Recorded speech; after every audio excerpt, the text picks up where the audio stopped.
സർക്കാർ ക്ഷേമ പെൻഷനുകൾ കൂട്ടി അതുപോലൊപ്പം തന്നെ കൃത്യമായി കൊടുത്തു കഴിഞ്ഞു. പക്ഷേ സർക്കാരിന്റെ നേരത്തെയുള്ള ഒരു പ്രഖ്യാപനം ഉണ്ടായിരുന്നു വീട്ടമ്മമാർക്കുള്ള പെൻഷൻ പദ്ധതി. അതേക്കുറിച്ച് ഈ സമയത്ത് എന്തെങ്കിലും സർക്കാർ മുന്നോട്ട് വയ്ക്കുന്നുണ്ടോ? 4ാം വാർഷിക ഞങ്ങൾ സാധാരണ പറയുന്ന കാര്യങ്ങളെല്ലാം നടപ്പാക്കാറാണ് ശീലം. പക്ഷെ ഇപ്പോൾ അതിനെപ്പറ്റി ഒന്നും പറയാനില്ല. അതേതായാലും നടപ്പാക്കാനുള്ളൊരു പദ്ധതി തന്നെയാണ്.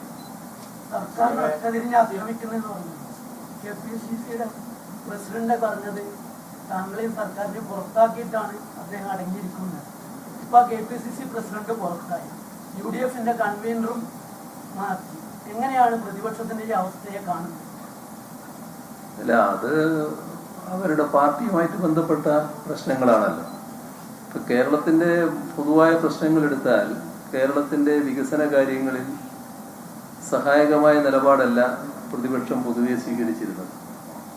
നേരത്തെ പറഞ്ഞ കേരളത്തോട് കേന്ദ്രം കാണിക്കുന്ന അവഗണന, അത്തരം കാര്യങ്ങളിലൊക്കെ നമ്മൾ ഒറ്റക്കെട്ടായി നിന്നുകൊണ്ട് അതിനെ പ്രതിരോധിക്കുകയായിരുന്നു വേണ്ടത്. ആ ഘട്ടത്തിലൊന്നും അതിനവർ തയ്യാറായില്ല എന്നത് നമ്മുടെ അനുഭവത്തിലുള്ളതാണ്. ഒന്നിച്ച് അത്തരം പ്രതിഷേധങ്ങൾ ഉയർത്തുന്നതിന് തയ്യാറായില്ല. സമാന്തരമായി പ്രതിപക്ഷം അത്തരം നടപടികൾ സ്വീകരിക്കാൻ തയ്യാറായില്ല. 2016 മുതൽ 2021 വരെയുള്ള ആ കാലയളവിൽ സംഭവിച്ച കാര്യങ്ങൾ എല്ലാവർക്കും ഓർമ്മയുള്ളതാണല്ലോ. ഈ കഴിഞ്ഞ ലോക്സഭാ തെരഞ്ഞെടുപ്പിന് മുൻപ് വരെയുള്ള കാലഘട്ടത്തിൽ ലോക്സഭയിൽ നമ്മുടെ സംസ്ഥാനത്തിന്റെ പ്രശ്നങ്ങൾ ഉയർത്തുന്ന കാര്യത്തിൽ നമ്മുടെ സംസ്ഥാനത്തിനെതിരായുള്ള നിലപാട് സ്വീകരിക്കുന്ന നിലയായിരുന്നു UDF പൊതുവിലെടുത്തിരുന്നത്. ഇപ്പൊ ചെറിയൊരു മാറ്റം അതിന് വന്നിട്ടുണ്ട്. ഈ കഴിഞ്ഞ ദുരന്തഘട്ടത്തിലൊക്കെ ഒന്നിച്ച് നിൽക്കാനും ശബ്ദമുയർത്താനും ഒക്കെ തയ്യാറായി എന്ന ഭാഗം കാണാതെയല്ല ഞാൻ പറയുന്നത്. പക്ഷേ വലിയ ദുരന്തഘട്ടത്തിൽ കേരളത്തിനെതിരെയുള്ള നിലപാട് സ്വീകരിക്കുന്ന നില സ്വീകരിച്ചു.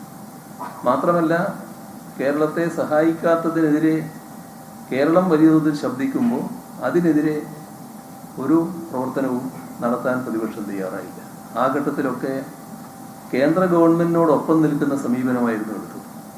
അത് 2021 നിയമസഭാ തെരഞ്ഞെടുപ്പിന്റെ മുന്നിലുള്ള കാലയളവ് പ്രത്യേകം ശ്രദ്ധിച്ചാൽ കാണാൻ നമുക്ക് കഴിയും. അങ്ങനെയൊരു നിലപാടാണ് എടുക്കുന്നത്. ഇപ്പൊ രണ്ടു കൂട്ടരും ഒത്തുചേർന്നുകൊണ്ട് LDFനെയും LDF സർക്കാരിനെയും ആക്രമിക്കുന്നൊരു നില എന്ന നിലയിലേക്കാണ് കാര്യങ്ങൾ ആ ഘട്ടത്തിൽ എത്തിച്ചേർന്നത്. അതിൻ്റെയൊക്കെ സ്വാഭാവിക പരിണാമങ്ങൾ ഓരോ പാർട്ടിക്കും സംഭവിക്കുമെന്ന് കണ്ടാൽ മതി. നമ്മൾ അത്രയും അതിനെപ്പറ്റി കാണേണ്ടതുണ്ട്. 4ാം വർഷം ആഘോഷിക്കുമ്പോൾ ഭരണ തുടർച്ച എന്നുള്ള ഒരു പിണറായി തേർഡ് ലോഡിംഗ് എന്നുള്ള ക്യാമ്പയിനാണ് നടന്നുകൊണ്ടിരിക്കുന്നത്. CM അതിനെങ്ങനെയാണ് കാണുന്നത് ഭരണ തുടർച്ചയുടെ സാഹചര്യത്തിൽ? ഇപ്പൊ നമുക്ക് തെരഞ്ഞെടുപ്പൊന്നും നമ്മുടെ മുന്നിലില്ലല്ലോ. ഇപ്പൊ ഈ വർഷം നമുക്ക് നല്ല നിലക്ക് വർക്ക് ചെയ്തു പോകാം. ഈ പ്രവർത്തനത്തിന്റെ ഭാഗമായി ഇനിയും ചില കാര്യങ്ങൾ പൂർത്തിയാക്കാനുണ്ട്. കഴിഞ്ഞ LDF മുന്നോട്ട് വെച്ച പ്രകടന പത്രികയിൽ ചില കാര്യങ്ങൾ ഇനിയും പൂർത്തിയാക്കാനുണ്ടാകും. ഈ 4ാം വർഷത്തിൽ അതിനാണ് ഞങ്ങൾ മുൻഗണന കൊടുക്കുന്നത്. അത് ഏതൊക്കെയാണ് ഇനി ബാക്കിയുള്ളത്? ആ ബാക്കിയുള്ള കാര്യങ്ങൾ പൂർണ്ണതയിലേക്ക് എത്തിക്കണം. അതിനു വേണ്ടിയുള്ള ശ്രമമാണ് ഇപ്പം നടക്കുന്നത്. ബാക്കി കാര്യങ്ങൾ നമുക്ക് തെരഞ്ഞെടുപ്പ് വരുമ്പോൾ ആലോചിക്കാം. ഇപ്പോഴേ ആലോചിച്ച് വെക്കണ്ട.